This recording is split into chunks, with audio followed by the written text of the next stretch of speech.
I acknowledge with respect of the Onondaga Nation, fire keepers of the Haudenosaunee, the indigenous people on whose ancestral lands Syracuse University now stands.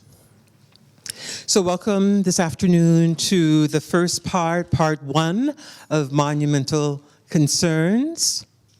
I'm really delighted, happy to see all of you here, and thank you so much for taking the time out of your busy lives and your busy schedules to grace us with your presence.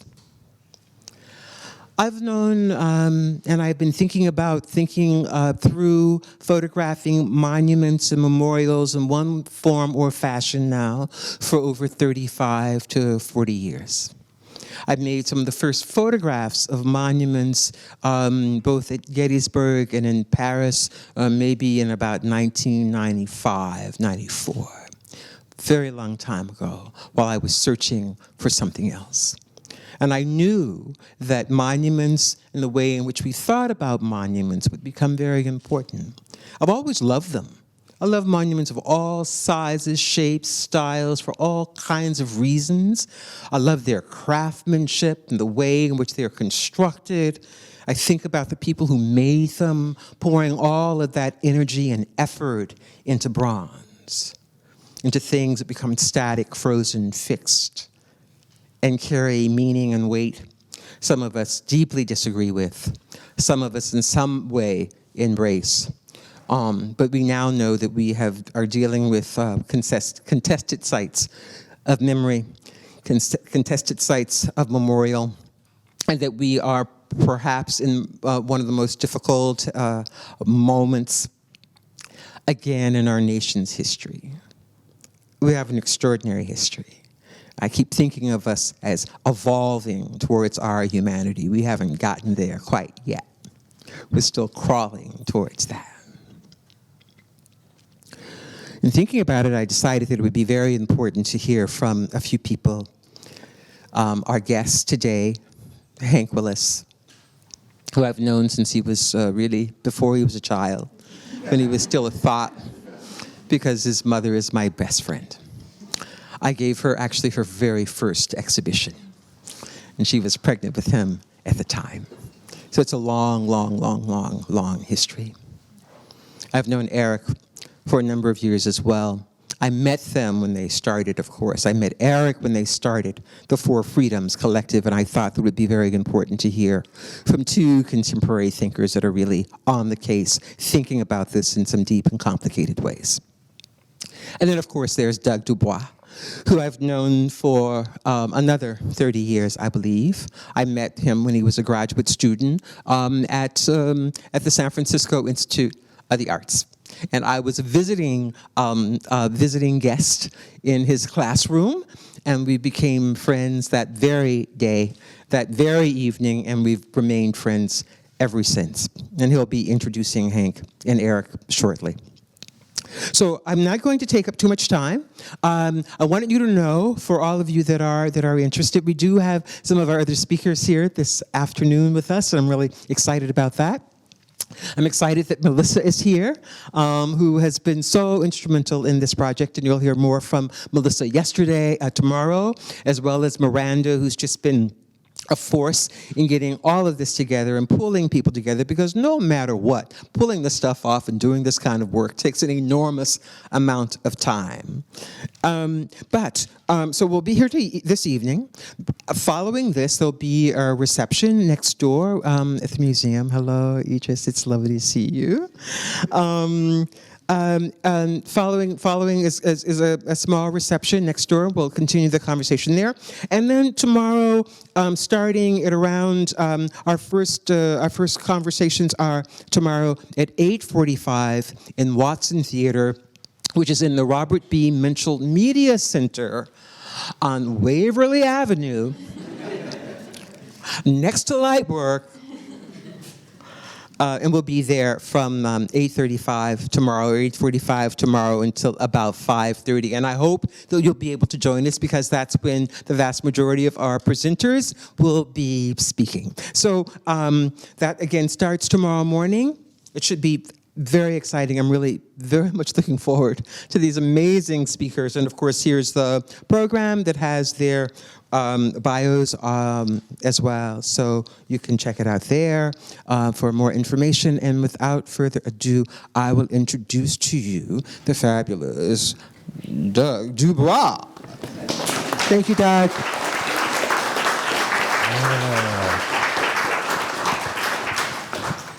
Thanks, Carrie. It's good to see you all. So when Carrie first asked me to introduce Eric Gottesman and Hank Willis Thomas, it was a really easy yes. These two artists have had a profound and direct impact on me as a teacher at Syracuse University. I didn't think through, however, the difficulty of acknowledging and distilling the meaning and importance of their works as independent artists and collaborators in the multifaceted artist collective For Freedom's Foundation, which they co-founded in 2016. So I figured keep it simple, and why not start here or over there at Lightwork, now celebrating its 50th year of hosting artists in residence, which is where I first met Hank Willis Thomas almost 20 years ago. Actually 18. He made it a point that I said 18 years ago in 2005. Hank was working on an intimate personal film titled Winter in America, while his very well-known, what has become very well-known series of digital collages dissecting the intersection of advertising, race, and global politics were first making the rounds of galleries and museums across the United States. 10 years later, Eric Gottesman came through Lightwork with photographs, drawings, letters, audio recordings from Sudden Flowers, a 15-year collaborative project with children from Ethiopia whose parents had died of AIDS. This became a beautifully produced book in 2014. Both artists' works have become critically important references and sources of inspiration for cohort after cohort of students at Syracuse University. My copy of Eric's book, Sudden Flowers, is well worn. The bright yellow ribbon, the bright yellow rubber band, and facsimiles of children's letters have long since disappeared from repeated loans to students, and most recently the classroom library of the school my 6-year-old son attends in Syracuse. The book was standard reading for Steve Mann's students at PAL projects here, and also part of Cambio Creativo in Panama and Frame Your Story in Turkey, both child-centered art collectives founded by Syracuse University students. In 2013, I got a panicked phone call from a visiting artist who was teaching a course designed by my colleague, Laura Heyman, who's over there, which has students creating art installations on local billboards throughout the city. One billboard featured a torso of a black-skinned Barbie doll with the phrase, "Sorry kids, it's still white privilege." The billboard sparked controversy with some SU faculty and administrators calling for its removal. I suggested to this poor panicked visiting artist that to get in touch with Hank Willis Thomas, who generously talked with the students online about his own experience with dissonant interpretations and photo collages, and was obviously the inspiration for the billboard itself. Now, if you imagine multiplying and amplifying these brief personal anecdotes by a factor of 10,000, 100,000 or more, you'll get a sense of the impact the For Freedom's Foundation has had on artistic and public discourse since its founding in 2016. Originally structured as a super PAC dedicated to disrupting and complicating the divisive, often jingoistic political discourse of the 2016 election, For Freedoms has collaborated with over 1,000 artists to sponsor more than 750 projects and activations comprised of exhibitions, town hall meetings, billboards, installations, and performative gestures of all sorts. Their 50-plus page annual reports, which I read this morning, are actually really terrific, beautifully illustrated catalogs of their amazing works. And they list multiple and educational and civic partners in all 50 states with an array of projects that have reached audience literally in the tens of millions. I'll leave it to Hank and Eric to walk us through the evolution of their collaborative and the detail of their many, many projects and initiatives. So without further delay, I'm thrilled to present these two magnificent artists.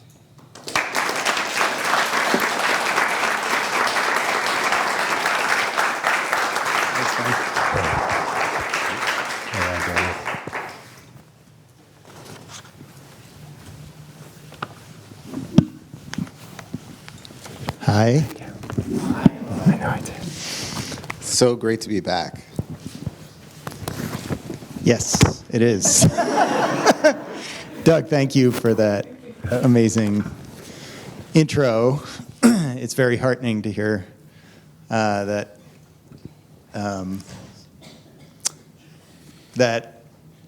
our presence here and our work is like kind of circulating, you know?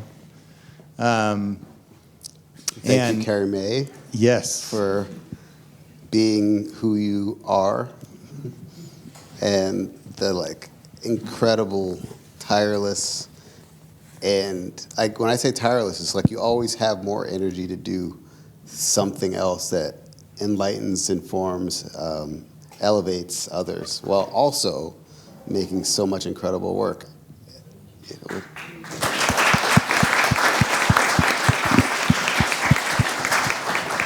And for bringing us here among friends and conspirators and colleagues and Thank you to Jeff Hoon, and also I see John Mosley in the back as well. I came here in 2005 as an artist in residence, as was mentioned, and Eric came in 2012. 12, I think, was the first time. And we both came back many times. And what's awesome about Lightwork and also Syracuse University is this consistent gravity to artists, especially artists who love photography and social practice. And it's so great to see it continuing. Yeah. Yeah, and it really brings me back to kind of like the core realizations about photography and about community that I think informed our work together at Four Freedoms. We met in 2000, 23 years ago, when I was working at a darkroom at night, printing silver prints on fiber paper for clients, and working during the day, photo assisting, and then Hank was in graduate school In San Francisco. in San Francisco. And it was really at that time that we met that a lot of these conversations that are persisting now for us started about art, about politics, about, they evolved. I think we each took our own kind of path. You got to say where you started. Where I started, where did I start? Duke. Oh, yes, I went to Duke. Yeah. Yeah, I know. I was on a plane with Jimmy Boeheim once, and I definitely did not mention that.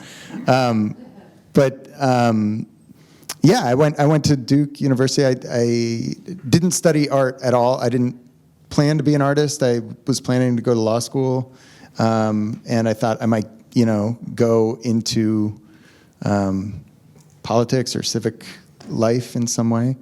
My last semester, I took a class at the Center for Documentary Studies, and took it with a teacher I was just talking to Doug about, Alex Harris, who, after I graduated, I went to D.C., where I live now, and was working at the Supreme Court of the United States in the Chief Justice's office.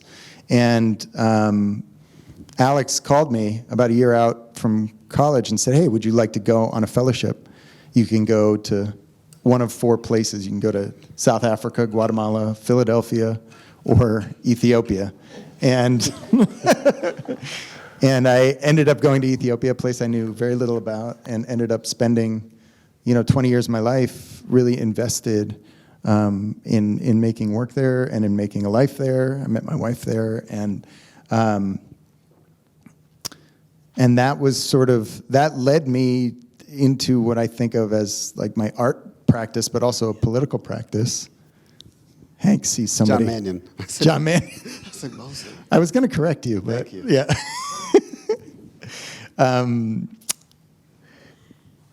Yeah. So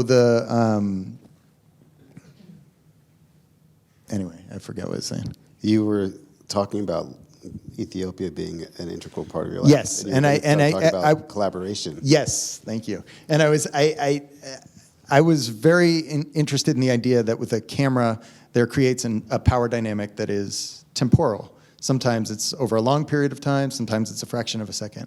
And the person holding the camera has a certain power, and the person who is the subject, or whatever the object is, or the subject of the photograph, there's a power relationship created in the time of photographic exposure.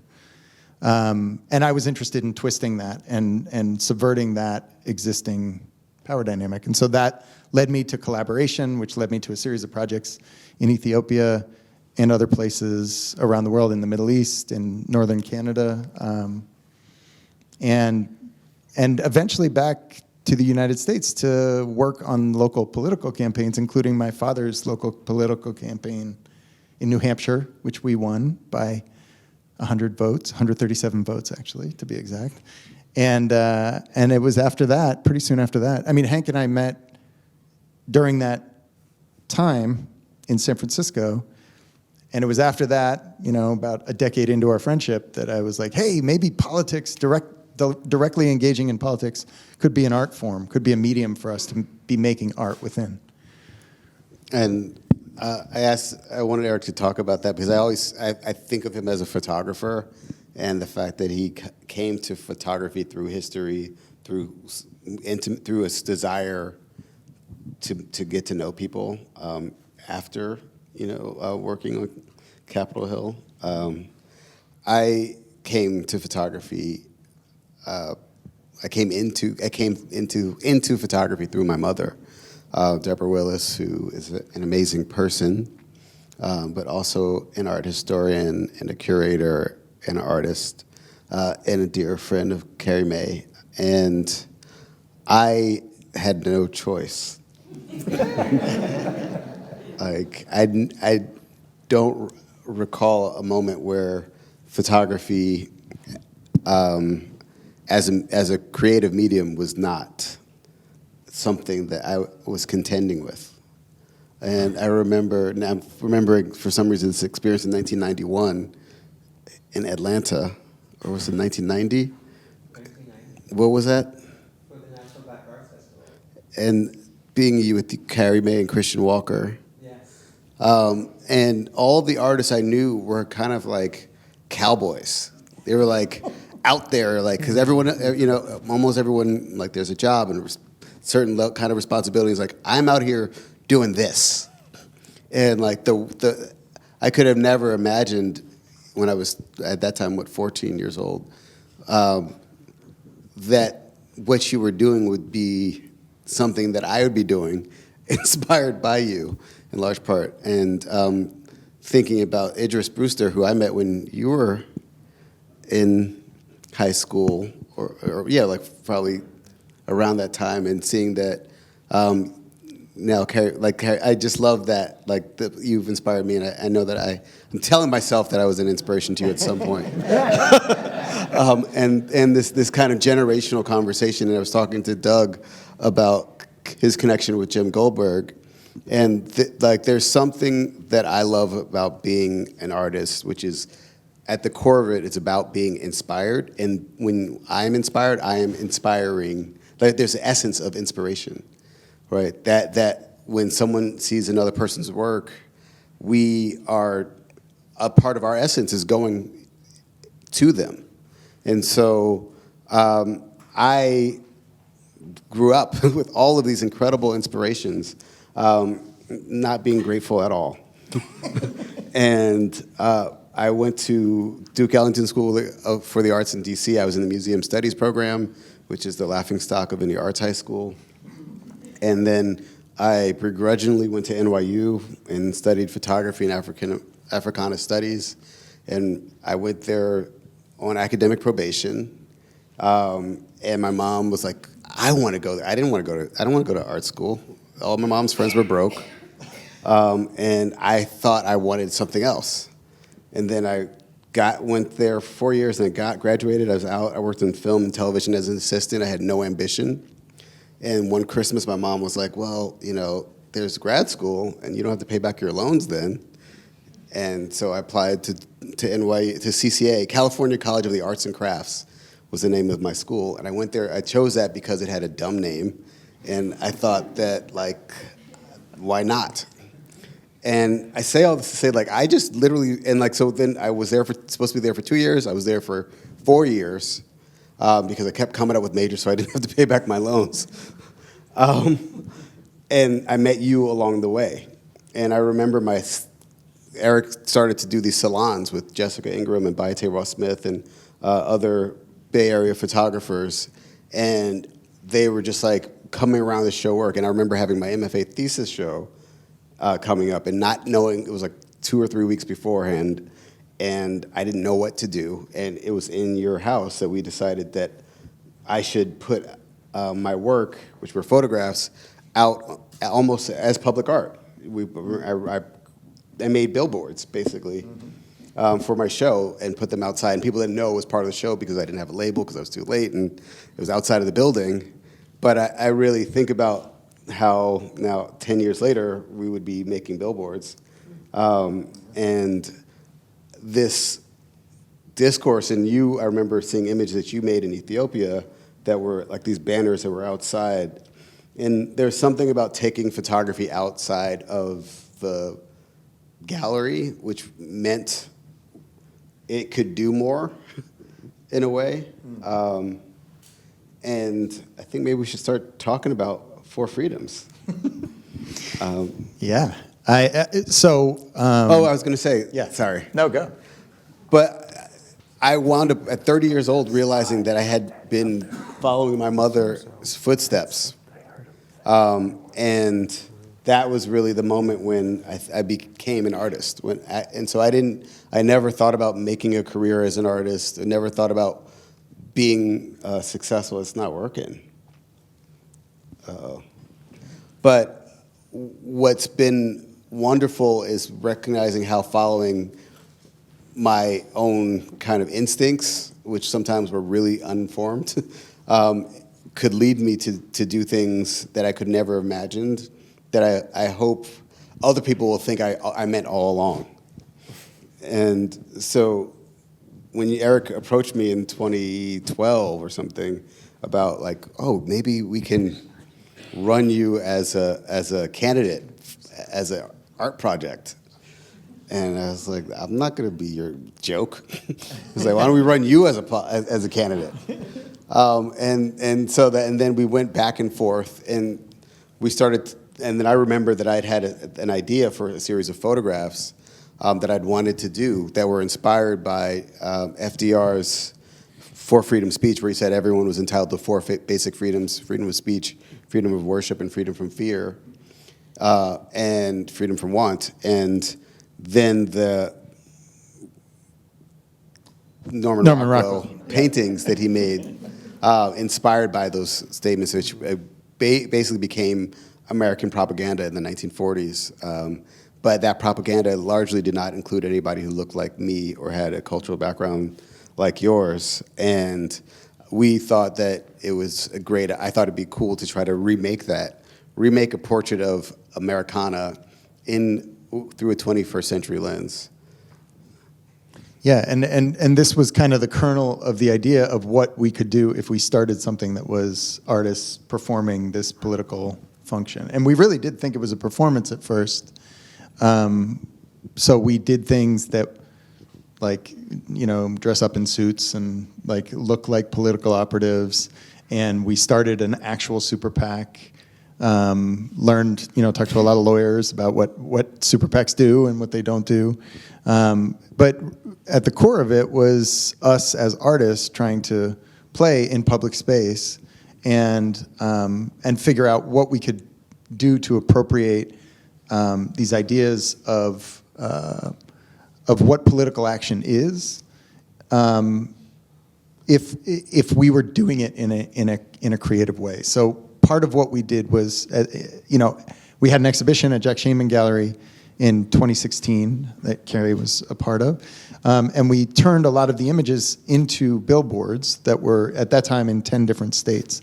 And this image, "Make America Great Again," set against the Spider Martin image from 1965 on the Edmund Pettus Bridge, as John Lewis and other peaceful protesters were walking across and confronted by the police and told to disperse. So that juxtaposition of those images we put on the billboard. Can you go back on this thing? Yeah. And this was the CNN headline. There was a lot of local press, but CNN headline was "Mississippi residents unsure of controversial billboard's intent," which to us marked that there was the possibility of inserting ambiguity and nuance and a kind of question mark into these public spaces where there's usually an exclamation point. And so that made us start thinking about all these other ways that we could engage with the public. I don't know how to get it started again. Do I just go like that? Yeah, and so what started, Eric and I love to talk to each other, and we love to challenge each other, because we fundamentally agree on things, but we also approach everything in very different ways. And we never know what we're truly trying to articulate. And we've been so blessed to get to know so many other artists who inspire us. And we realize that billboards are ubiquitous. It's probably the most ubiquitous art canvas in the world. But we don't even think of it that way. We don't think about advertisements as artwork. But it is artwork, and it's really compelling artwork, because usually it drives us to take action, to buy something, to go somewhere. And we thought that the fact that there aren't that many artists' artwork on billboards means that we're not even using our talent to reach the greatest amount of audiences. And what we believe is that great art asks questions, great design answers them, but the question is the thing that has the stickiness, right? That if we have a curious society that's like, I don't know how I feel about that. What is that? Well, I want to learn more. That can actually compel us to go further. And so we thought that we could do these billboards. And I remember Carrie May's first billboard said, "With democracy in the balance, there's only one choice." And that was in 2016, and it was one of your monuments images on the front of it. And thinking about you confronting these monuments in this way in the public space was something that I was excited to do, because so much of the work that so many of you do, it is not seen enough. And what I love about being in school, I love about being an artist, is that critique is central to what we do. We know that we get better and learn more through actually being challenged. And in our political system, all politicians were born perfect, and if they have a new thought, they flip-flopped, and therefore they don't have integrity. And that there's a 200 plus, almost 250-year-old document that is unassailable in spite of all the things that have happened over the past 250 years. And artists, we live in our society's subconscious, and we are like the atemporal political operatives. Most of what we know about past societies are things that artists made and left behind, and therefore what we make is so important, not only now, but really important for those who come after us. Yeah, I mean, little did we know that your billboard, Carrie, would be so prophetic 4 years later, you know? I mean, like, and even right now, in terms of the challenges to democracy in so many different ways. I mean, I think that's happened so many times, where artists are the kind of canary in the coal mine that are saying something that can't be translated into an understandable public discourse until much later. 50 State. 50 State, yeah. Well, there was one other thing I was going to say, which is this idea of constantly, and not just Hank and I, but everybody that's been involved with Four Freedoms, which has included, as Doug said, like over 1,000 artists, but also a core of, shifting, I'd say dozens of people that have been involved over the years. There's always like this kind of like desire to challenge, and to challenge each other, to challenge ourselves, to challenge the forms that we're using. The original Rockwell pictures were used as propaganda. They were used as ways of raising money for the Office of War Information in the lead up to World War II. But the whole idea of propaganda is it's very effective. It's effective on billboards. It's effective in posters. It's also very problematic and something that we want to interrogate even as we're engaging with it. And so that kind of like constant dynamism that's happening within the process of us doing this thing and having the conversations, and in what we decide to do or not do, that dynamism itself is it's interesting to talk about in the context of monuments, because I think there's a facade of an illusion. There's an illusion or a facade or something that monuments are static and permanent. Even when you did the Embrace, which I hope you talk about, like the idea that would be in Boston forever, and yet nothing's permanent, right? We all know nothing is actually permanent, and if we start to look at it within that lens of temporal, and then really what we're engaging in is a public conversation, and I don't need to tell a lot of the people in here who are already doing this stuff. I'm looking at you, Paul, I think the idea of starting to think about these things as temporary, it shifts what I think we're doing with Four Freedoms, because I think if we start to break apart the idea of these permanent structures, when Hank got the International Medal of Arts award recently, the First Lady described art as a form of cultural diplomacy, my wife is Diplomat.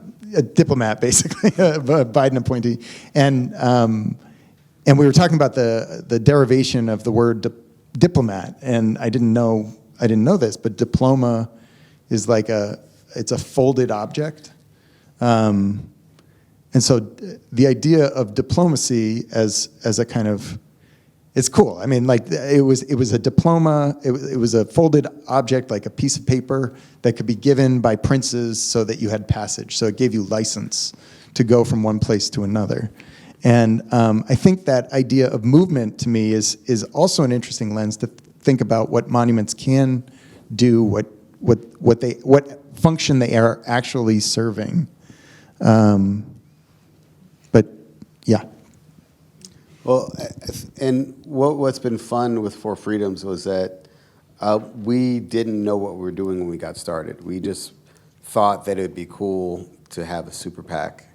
And then we had a friend make a logo, Albert Ignacio, and then told one journalist that we were starting a super PAC. And that journalist published that with our logo, and a pretty... In the New York Times? No, ArtNet. Oh, ArtNet, and then it got picked up. Then the next thing you know, the New York Times and other journalists are calling. So what does your super PAC do, and what are you doing? And we would be like, well, what do you think we are doing? And then they would ask us more. And when I think about that now, I think a lot about how former President Trump initiated his campaign with just saying outlandish things and then responding to journalists, and that basically being kind of what gave him legitimacy. We were kind of less successfully, but simultaneously. But ahead of our time. I should have run for president. But this idea of like figuring it out as you go along. The previous image is our images that we couldn't do in 2016, but we ultimately did in 2018 at Federal Hall, which is the site of the first United States government in front of a George Washington statue. And when we think about kind of just this idea of the inertia of like getting something moving and it keeps moving, and along the way we met Paul Farber and I was able to do a monument with Monument Lab, and there was so many other people kind of doing work, contesting monuments, reimagining what public space could and should do and who it should serve and how. And I think we're like, I think beginning now the second decade of a really exciting moment in where we recognize the stakes and the value of the public's voices in discourse around art. And I've learned, for better and worse, the ways in which like discourse can go awry,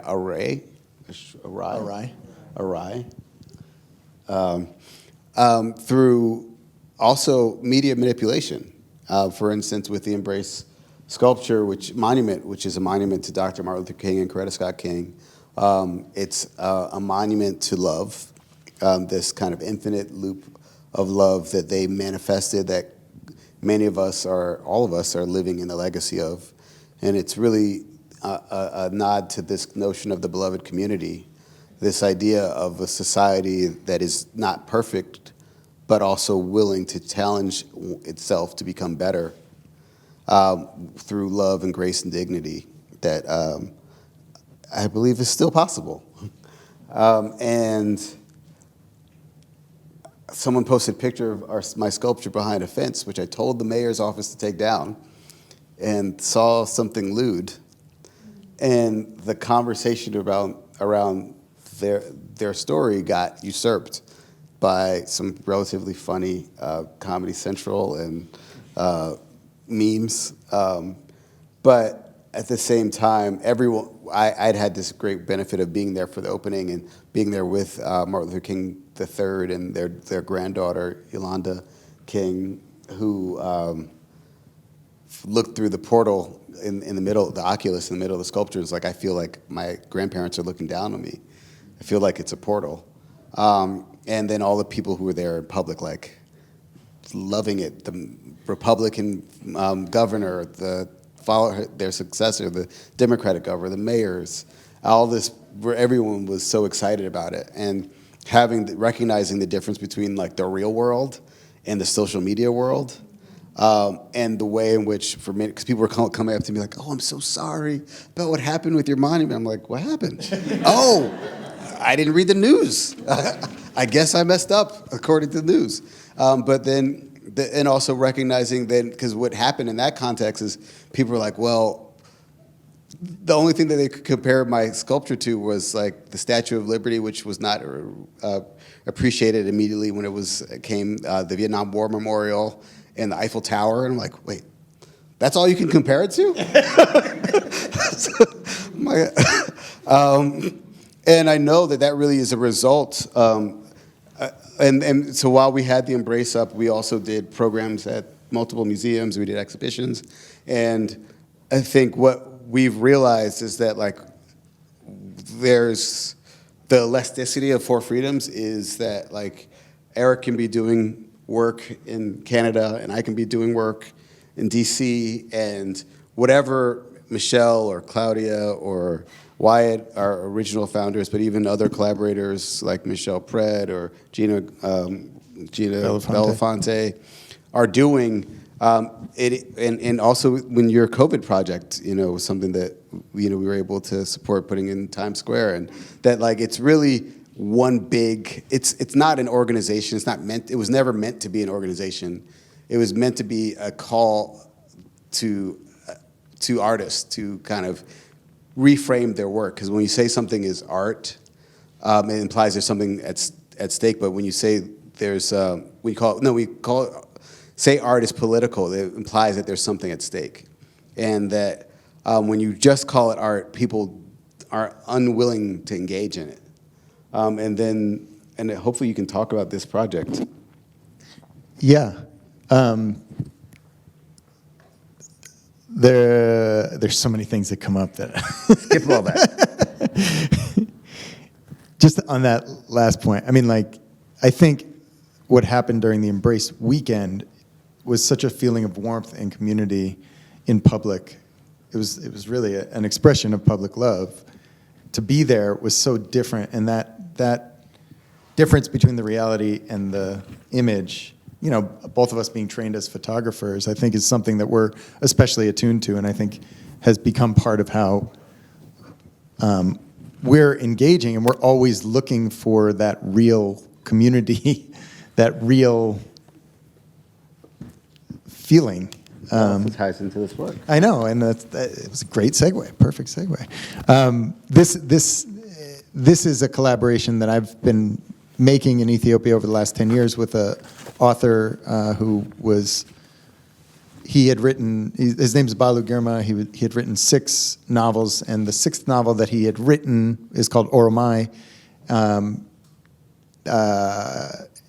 During that time in Ethiopia, there was a communist regime, and there was a lot of censorship going on. He was actually the chief propagandist of the regime. He would go home at night and write novels, and that 6th novel that he wrote ended up getting banned, pulled off the shelves, and he was killed for having written it. So I had been working. He was disappeared. He was disappeared. And never to be seen again. Never to be seen again. Most likely killed for having written it. So I've been working with artists and filmmakers and writers and people in Ethiopia and Eritrea to make chapters of the book.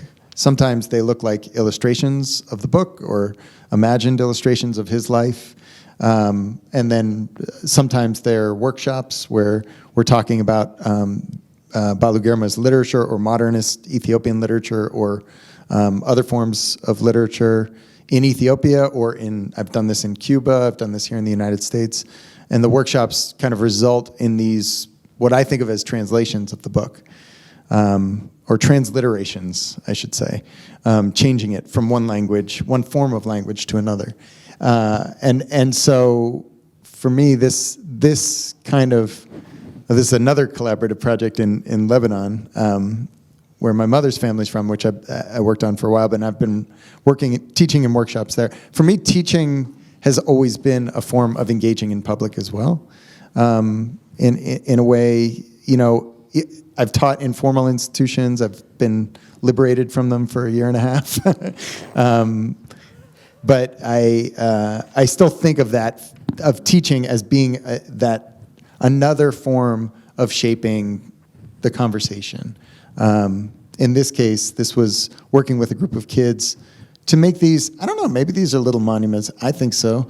They were to make Polaroids of memories of the kids that the kids had in spaces around town, and they would make Polaroids and insert them into the rubble and then rephotograph them. But we just leave the photographs there after the war in 2006 with Israel. And one of the ways in which, when I think about monuments, I think about this idea of immortality that they all have behind them in a way that, like, the people often, when you think about the pyramids, people who dreamt them up never saw them finish, or Notre Dame, or the Washington Monument. These ideas of like these objects that are meant to be forever, you know, infinite in a way. And what does it mean with all of the awareness that we've gained about the complexity of every human being and every story to make something that is meant to be larger in space-time than any of us. And that is the creative challenge of the moment. And I believe that the more people who are engaged in that, the better. And so that's why I'm really excited about this conference and all the work that's happening. I don't know what time it is, but I didn't know if people had questions. This is actually perfect. This is so Perfect. I have 30 questions. But I know that, I just find it so, thank you. I just find it just so deeply moving. I mean, there are just so many wonderful people here. I know that there are questions probably that people would have, and I would want to make sure that you have an opportunity to be in discussion and dialogue. One of the things that I would like to ask first, so many projects, right? So we've been working together pretty steeply since about 2015 or so, right? And you've done, numerous projects. How do you work together? What's the nature of the collaboration? Do you have a team that you work with? Is there, at any moment, is there a kind of sense that, this is really a Hank's project as opposed to Eric's project, and then you come together to sort of work around that, collectively, or is it, completely egalitarian and there's nobody's name on anything? So that's sort of like one question that I really have, because I'm a terrible collaborator.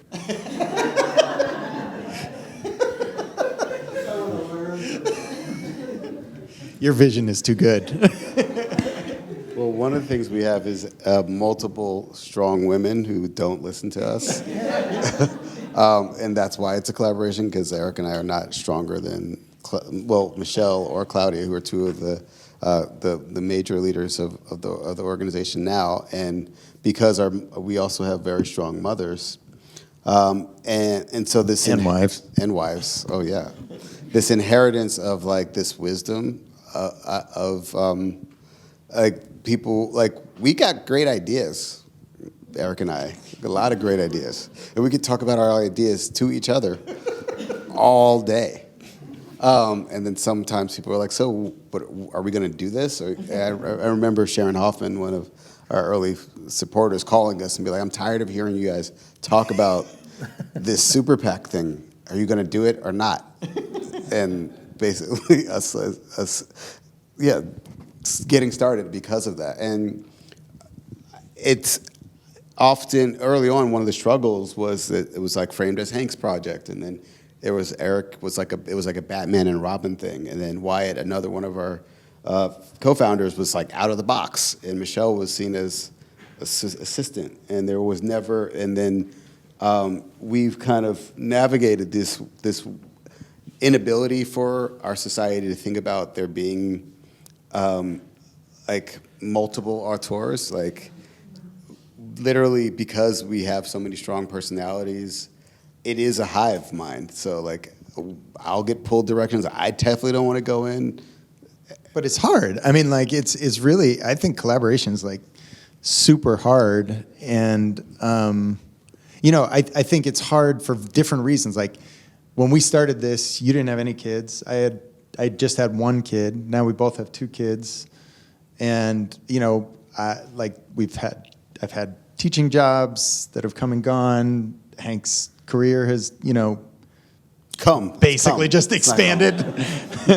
And so at the beginning it was a lot of like phone calls from like 10 p.m. to midnight, just talking through everything. We can't do that now.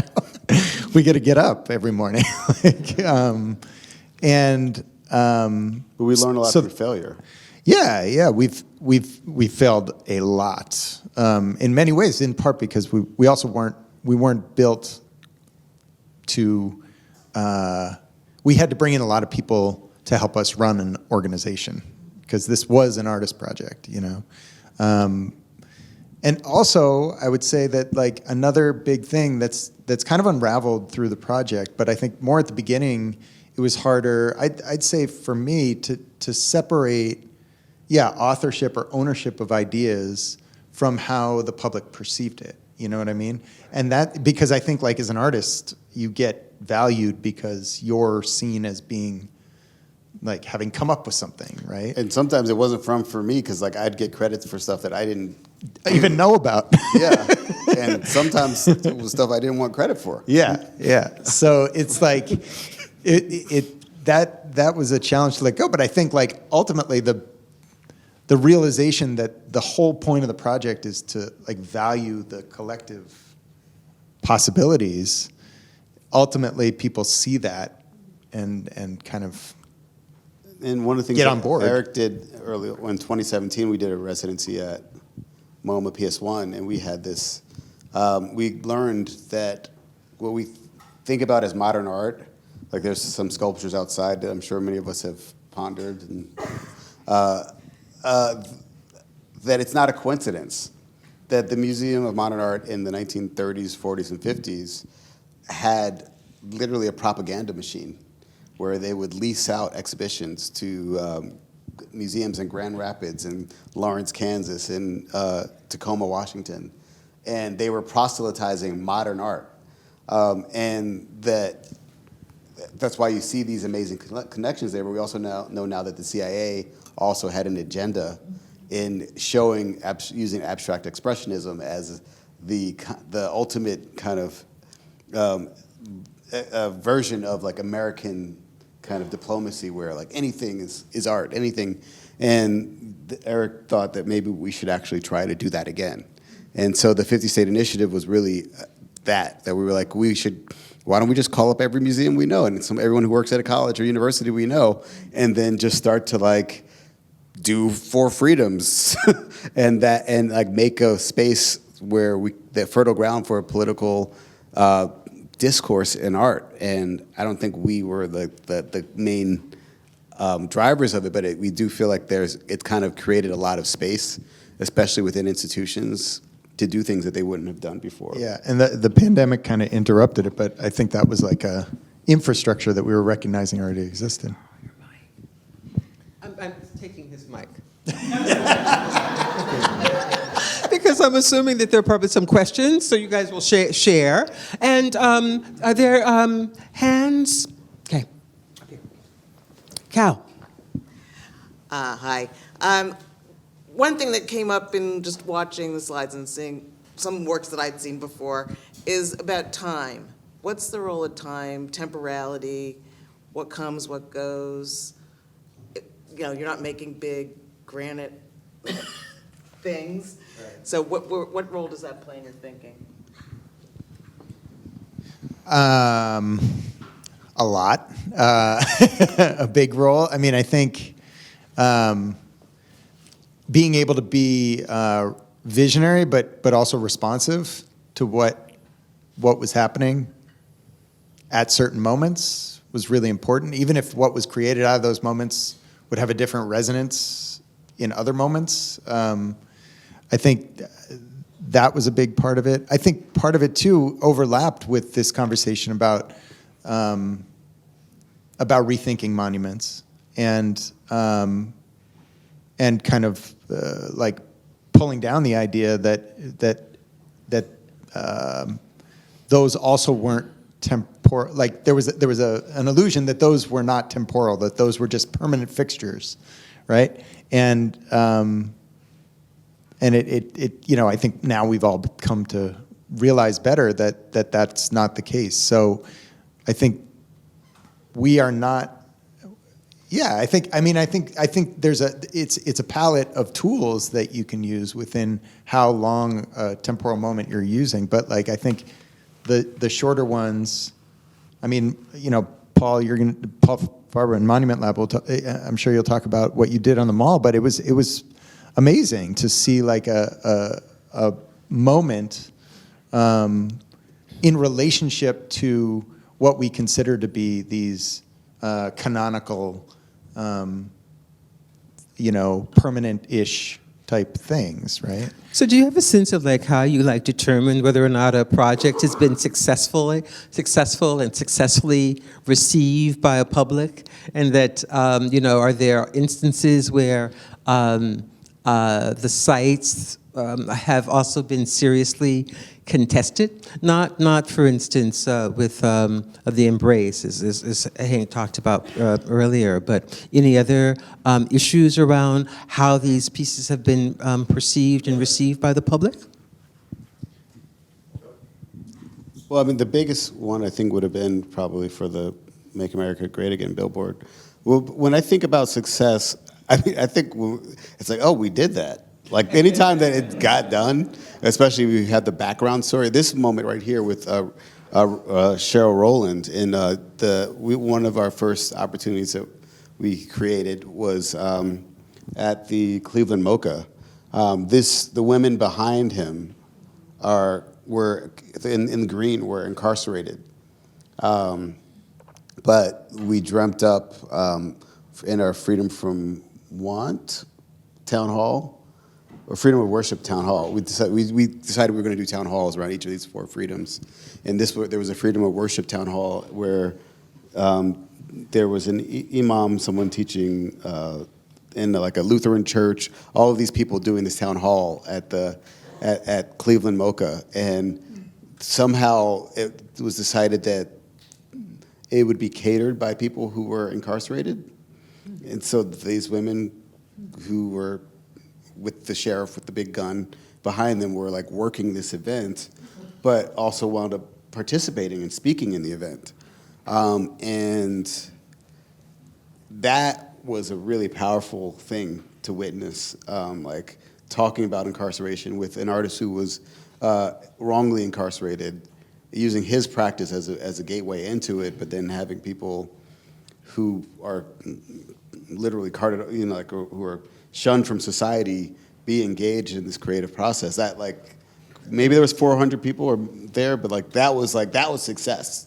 And we know that like success isn't just what people usually it isn't what people give you applause for. At least for us, it's like the revelation, the healing that comes from doing something meaningful. And so this other Michelle Wu, who's one of our co-founders, she led the Four Freedoms Congress, which was an idea that Eric had about like bringing our collaborators from all 50 states, plus DC and Puerto Rico, to LA to kind of talk about what is we could and should be doing. I believe we're working on another one.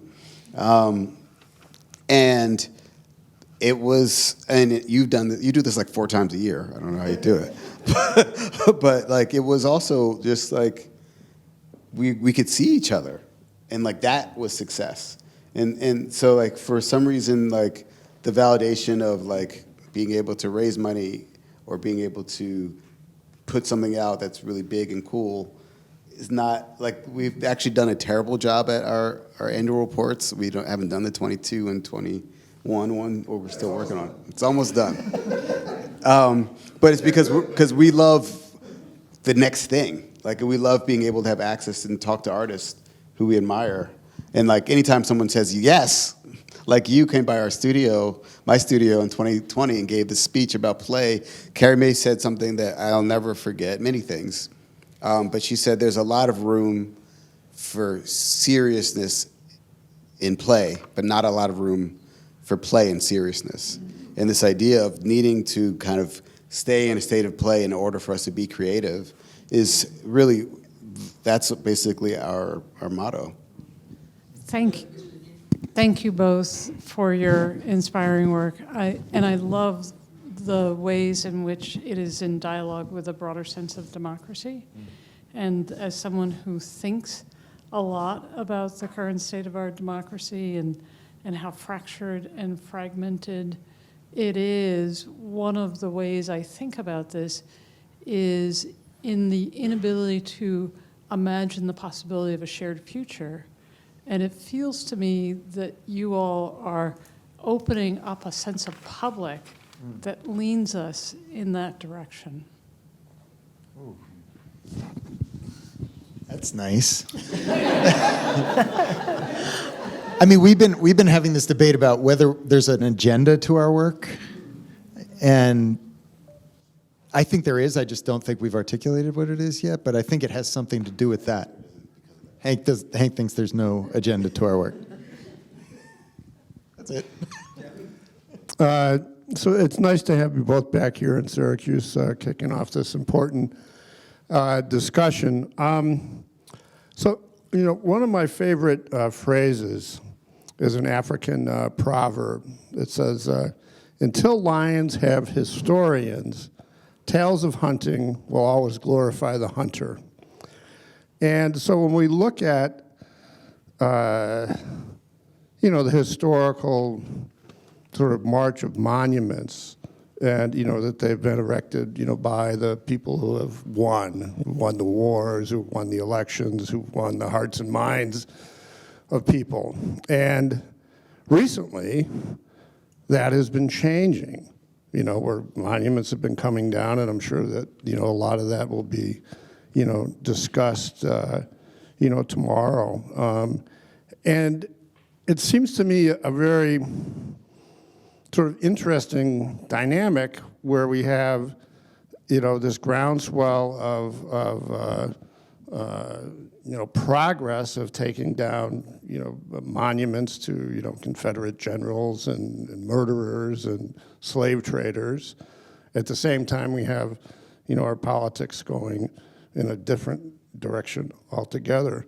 So I think this role that, in this discussion, of monuments is a very, interesting inflection point where we have, this progressive swell in the midst of this, conservative repression, and this role that, monuments plays seems to be, very critical, at this point. So, and that you guys are like the lions now of this, proverb. So I don't know if you want to talk about that a little bit.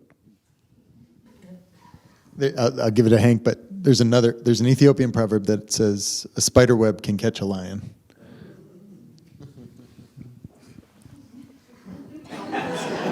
Okay. That's also what happened. Like, Eric didn't have a suit when we started Four Freedoms.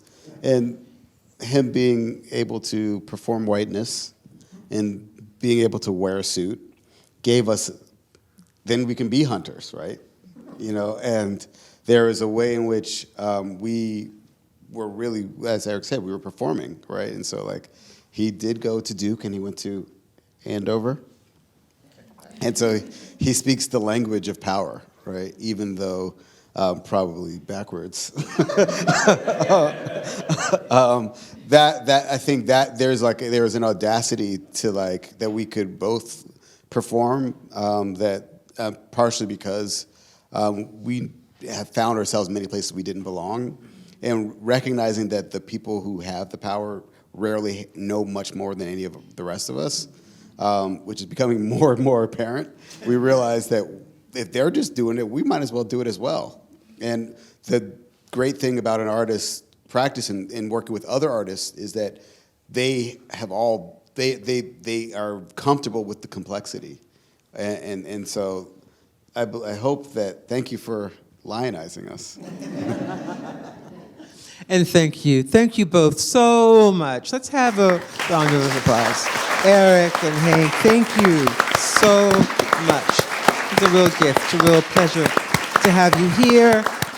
We'll have a reception outside. We can continue some of that conversation over wine and a little bit of food. Thank you all so much for coming, and we hope to see you tomorrow at 8:45 for the next round of monumental concerns. You did a great job. Good job, boss. This is Kendall. Kendall. This is wonderful to meet you.